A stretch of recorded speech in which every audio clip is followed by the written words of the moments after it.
Hello everyone, welcome to our channel. இந்த வீடியோவில் நம்ம மெயின்ஸ் லெவல் ஆப்டிடியூட் கொஷின்ஸ் தான் வந்து பார்க்க போகிறோம். இது வந்து செட் 4. ஸோ ஃபர்ஸ்ட் கொஷின் என்ன சொல்லியிருக்காங்க அப்படின்னு சொல்லிட்டு பாருங்க. ஸோ ஃபர்ஸ்ட் ஒன் என்ன சொல்லியிருக்காங்க? Salary of Arun is Y. His salary is increased by M percentage and then his salary is decreased by N percentage such that there is no net increment or decrement in the salary. Okay. So இனிஷியலாக அருண் அப்படின்னு சொல்லிட்டு ஒருத்தவங்க இருக்காங்க. அவங்களோட salary வந்து Y. So இதிலிருந்து என்ன ஆகுது அப்படின்னு பார்த்தீங்கன்னா எம் பர்சன்டேஜ் இன்க்ரீஸ் பண்ணுறாங்க.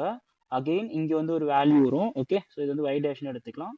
ஸோ இதிலிருந்து என்ன அகெயின் பண்ணுறாங்கன்னா ஜெட் பர்சன்டேஜ் டிக்ரீஸ் பண்ணுறாங்க. அதனால் என்ன ஆகுது அகெயின் அவனோட சேலரி வந்து நோ இன்க்ரிமெண்ட் ஆர் டிக்ரிமெண்ட் அப்படின்னு சொல்லிட்டு சொல்கிறாங்க. Next, salary of another employee Kishore is increased by 4n percentage and then further increased by m by 2 minus 50 percentage. Find net percentage change in salary of later employee. Later employee அப்படிங்கிறது யார் அப்படின்னா Kishore. Okay. So find net percentage change in salary of later employee if difference between m and n is thrice of that is n. Okay. So எம்முக்கும் என்னுக்கும் இருக்கிற difference எவ்வளோ அப்படின்னு பார்த்தீங்கன்னா 3 times of n. So இதை பேஸ் பண்ணி எம்மோட value வந்து நம்ம 4 times ஆஃப் என் அப்படின்னு சொல்லிட்டு சொல்லலாம். Okay fine. இப்போ நான் என்ன பண்ணுறேன் அப்படின்னா இனிஷியல் சேலரி ஆஃப் ஒய் வந்து 1 அப்படின்னு சொல்லிட்டு எடுத்துக்கிறேன். Okay. So initial salary of Arun வந்து 1 அப்படின்னு சொல்லிட்டு எடுத்துக்கிறேன்.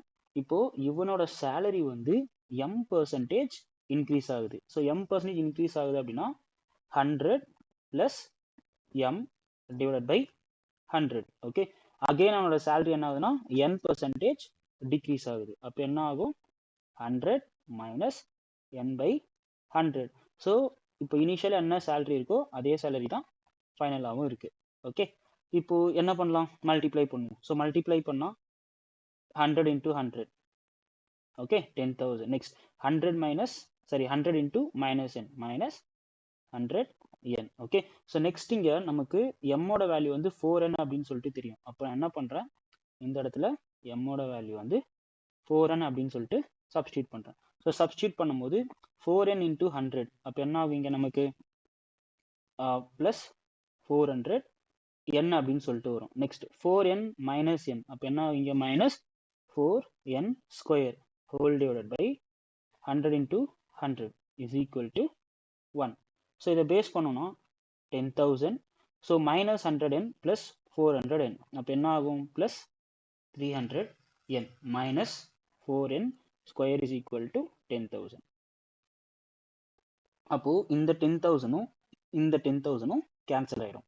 அப்போ கேன்சல் ஆச்சு அப்படின்னா இந்த இடத்துல நமக்கு 0 வருமா. ஸோ இதை பேஸ் பண்ணி 300n is equal to 4n square அப்படின்னு சொல்லிட்டு வரும். அப்போ இங்கே இருக்கிற எண்ணும் இங்கே இருக்கிற ஒரு எண்ணும் கேன்சல் ஆகிடும். இப்போ 4n ஈக்குவல் டு 300 அப்படின்னா இப்போ என்னோட வேல்யூ 75. ஓகேவா. ஸோ இதை பேஸ் பண்ணி நம்ம என்ன பண்ணலாம், என்னோட வேல்யூ வந்து 75 சொல்லிட்டோம். அண்ட் எம்மோட வேல்யூ எவ்வளோ சொல்லலாம் 4n. அப்போ எம்மோட வேல்யூ வந்து 300. ஓகேவா. ஸோ எம்மோட வேல்யூ அப்படின்னு பார்த்தீங்கன்னா 300.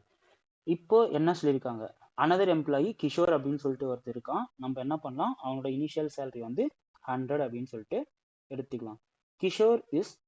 கிஷோரோட சேலரி வந்து இன்க்ரீஸ்டு பை 4n percentage. அதாவது 4n அப்படிங்கிறது என்னது எம். ஓகே. ஸோ இவனோட சேலரி வந்து 4n percentage இன்க்ரீஸ் ஆச்சு அப்படின்னா, அதாவது 300 இன்க்ரீஸ் ஆச்சு அப்படின்னா 100 ரூபாயிலிருந்து 100 rupees, ஐ மீன் 400 rupeesக்கு சேஞ்ச் ஆகும். ஓகே.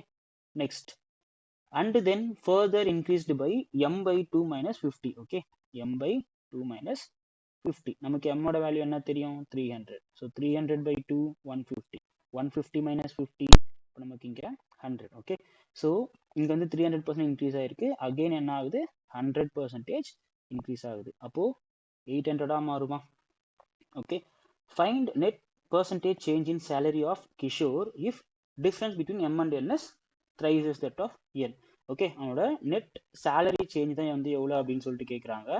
ஸோ 100லேருந்து 800க்கு மாறி இருக்கு. அப்போ அதோட ஆன்சர் எவ்வளோ இன்க்ரீஸ் ஆயிருக்கு அப்படின்னு பார்த்தீங்கன்னா 700%. ஓகே. அதாவது 100 ரூபாய் இருந்த சேலரி 800 ரூபாயா மாறி இருக்கு அப்படின்னா எவ்வளோ பர்சன்டேஜ் இன்க்ரீஸ் ஆயிருக்கு, நெட் பர்சன்டேஜ் சேஞ்ச் தானே கேட்டிருக்காங்க, 700% சேஞ்ச் ஆயிருக்கு. அப்போ இதோட answer 700%. Okay fine. So next one, monthly income of P is 8Z. He gives 25% of his salary to Q and R in the ratio 3:2. So நம்ம என்ன பண்ணலாம், income of P வந்து 800 அப்படின்னு சொல்லிட்டு எடுத்துக்கலாம். ஓகே, அதாவது 8Z அப்படின்னு சொல்லிட்டு கொடுத்துருக்காங்களா, அப்போ 8Z வந்து நான் என்ன பண்றேன் 800 அப்படின்னு சொல்லிட்டு எடுத்துக்கிறேன். He gives 25% of his salary to Q and R in the ratio 3:2. So இந்த 800ல 25% எவ்வளோ அப்படின்னு சொல்லிட்டு பார்த்தோன்னா 200. இந்த 200 நான் என்ன பண்றேன் Q and Rக்கு 3:2 ரேஷியோல ஸ்ப்ளிட் பண்றேன். அப்படி ஸ்ப்ளிட் பண்ணா எனக்கு Qக்கு வந்து 120 அப்படின்னு சொல்லிட்டு வரும், இங்க வந்து எனக்கு 80 அப்படின்னு சொல்லிட்டு வரும். Okay, from rest amount. Okay, இப்போ 800ல 200 போச்சுன்னா அப்போ ரிமைனிங் எவ்வளோ அமௌண்ட் இருக்கும் 600. He gave 50% to his mother and invested ₹Y in stock market. Okay, so இதில் இருந்து 50% அப்படிங்கிறது 300 ரூபாய். 300 ரூபாய் அவன் வந்து கொடுத்துட்டான்னா இப்போ ரிமைனிங் எவ்வளோ இருக்கும் 300 ரூபாய் இருக்கும். இதுல இருந்து Y அமௌண்ட்டை அவன் வந்து ஸ்டாக் மார்க்கெட்ல இன்வெஸ்ட் பண்றான். And E finally saves the ₹M. Okay, இதுல இருந்து M rupees வந்து சேவ் பண்றான். ஓகே, 300 rupees இருக்கு, அதுல Y rupees வந்து ஸ்டாக் மார்க்கெட்ல இன்வெஸ்ட் பண்ணிட்டான். இப்போ அதை பேஸ் பண்ணி நமக்கு பெண்டிங் பேலன்ஸ் எவ்வளோ இருக்கும் M இருக்கும். Okay, next, money received by Q is thrice of his savings. Okay, so இங்க மணி ரிசீவ்ட் பை Q எவ்வளோ 120. ஸோ 120 அப்படிங்கிறது thrice of his savings. Savings எவ்வளோ M.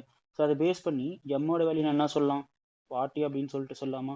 அப்போ 300 minus Y is equal to 40. இப்போ ஒய்யோட வேல்யூ எவ்வளோ வரும் 260 அப்படின்னு சொல்லிட்டு வரும். Find Y is how much percentage more or less than amount received by Q. So amount received by Q எவ்வளோன்னு பார்த்தீங்கன்னா 120. Y வந்து எவ்வளோ எவ்வளோ ரிசீவ் பண்ணியிருக்காங்க ஸ்டாக் மார்க்கெட்டில் 260. அப்போ எவ்வளோ அதிகமாக ஸ்டாக் மார்க்கெட்டில் இன்வெஸ்ட் பண்ணியிருக்காங்கன்னா 140. when compared with யாரோட கேட்குறாங்க Q. ஓகே, ஸோ Q எவ்வளோ 120 into 100.